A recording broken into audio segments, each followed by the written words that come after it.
everyone. If you are an employer who wants to reduce stress at work, then stay tuned, because today we're talking about exactly this: how to reduce stress at work. This is Jimpanos, transformational career coach. I help and inspire professionals across the globe to find their passion at work and transform organizations through well-being.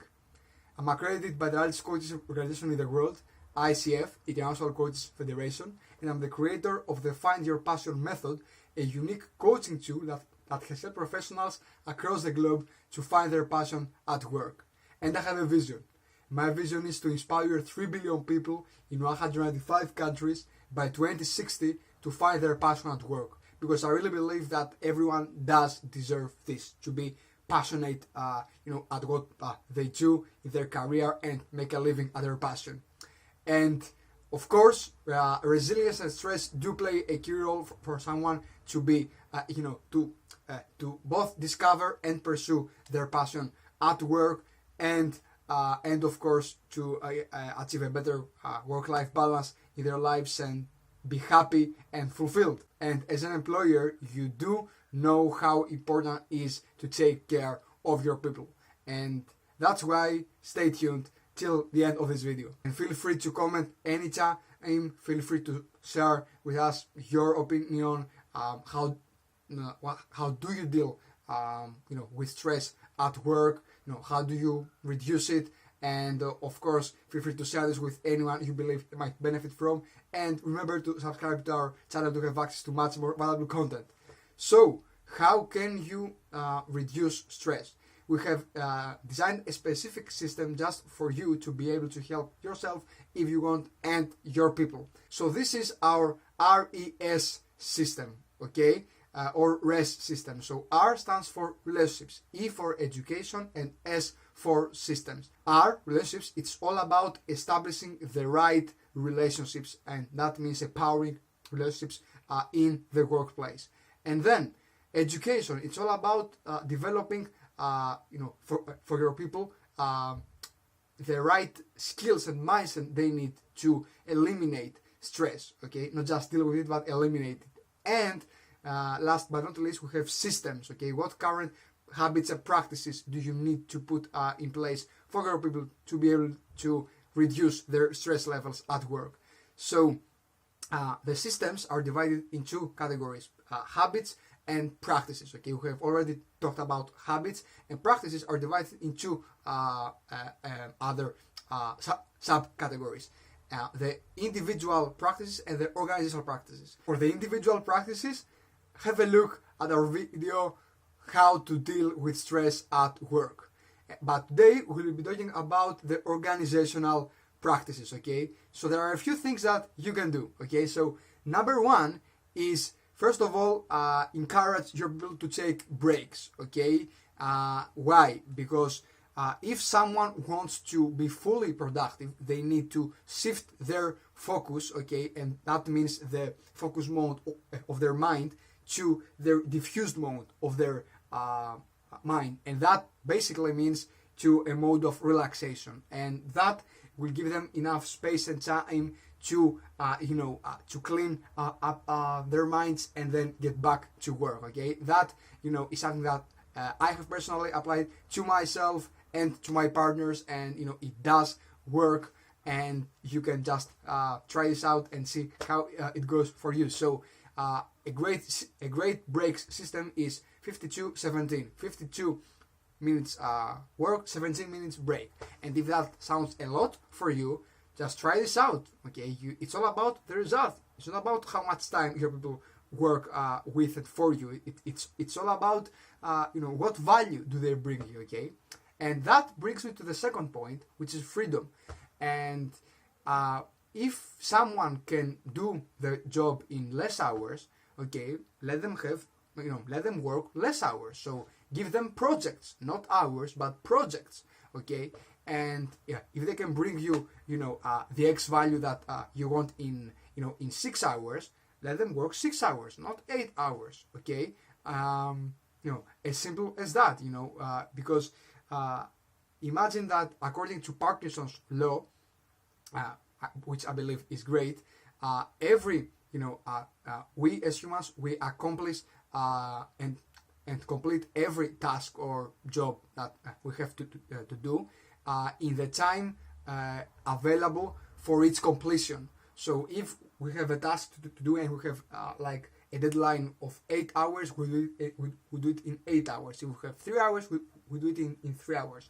Yes, that might be stressful for for some people, but for many of them, especially in the UK, many people have claimed in recent studies that they could actually do their job in less time. That's why there is discussion around the establishment of the week of 4 hours, of a 4 hours week. A 4 days week. Okay, so yes, give them projects. Another thing in terms of freedom is again, if they can do the job from their home, let them work online. Okay, that would be great for them to be to achieve work-life balance and consequently be less stressed. Okay, because they will avoid all the hassle going to and getting back from work, for example. And of course, in terms of freedom, again, give them permission to be able to take vacation anytime they want. Okay, if they're feeling if they feel overwhelmed, let them just take this off whenever they want. Okay, trust me, they will they will give you back even more, because if you force someone to work on something and they just in their mind is not there, okay, and this is presentism, and you don't want that. Okay, you want people that when they work, they don't think about vacation. So encourage them to take vacation anytime they want and not be afraid of asking this for you, okay, from you. So this is in terms of freedom. What else?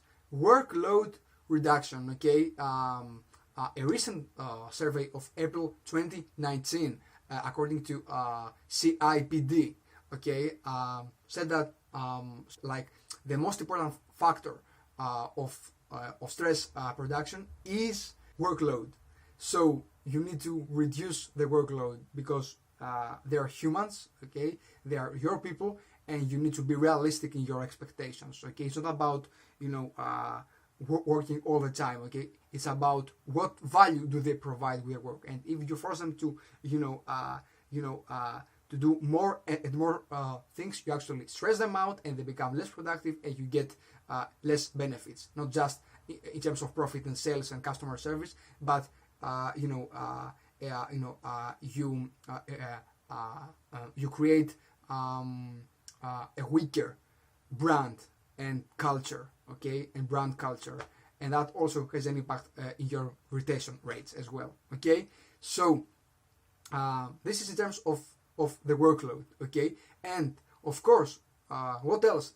Switch off habits. Okay, these are specific habits that they can help your people to switch off from work to their personal life. For more details, you can have a look at our video, how to switch off from work. Okay, but here I would like just to tell you that these specific habits, it could be anything, and they can apply them at their breaks. It would be meditation, exercising. Your job is to make sure that you facilitate them to do these habits. So encourage them through your attitude to take breaks and relax. Create places or use existing ones where they can relax, exercise, meditate, read. These are very, very important things, because you do need that. You do demonstrate that you care about them, and you actually reduce their stress levels. Okay, and you increase their productivity.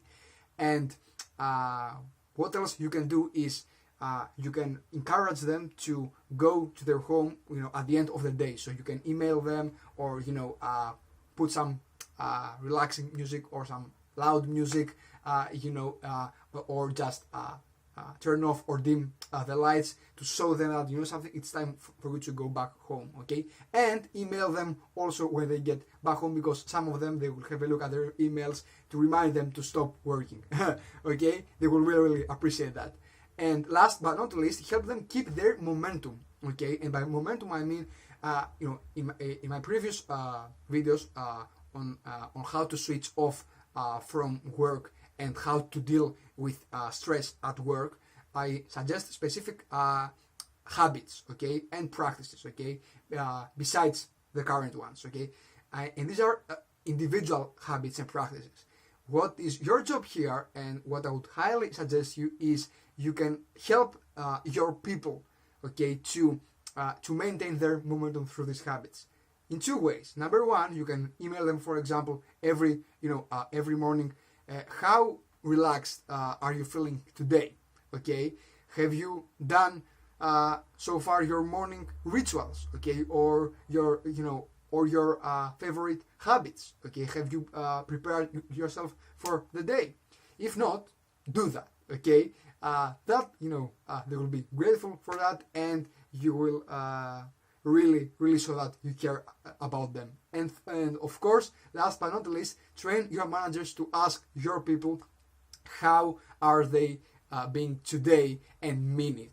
Okay, that is very, very important, because it's a great check-in with how they are, and you can easily then check if they are feeling stressed or not, and act accordingly.